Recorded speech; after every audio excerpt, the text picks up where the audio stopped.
Hello friends, the validation planning for CSV. There is the five major point.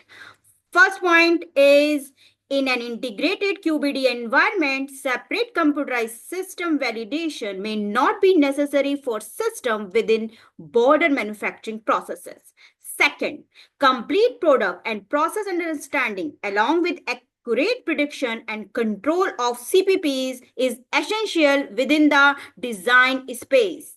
Third, fitness for intended use can be demonstrated through documented engineering or project activities combined with process validation or continuous quality verification.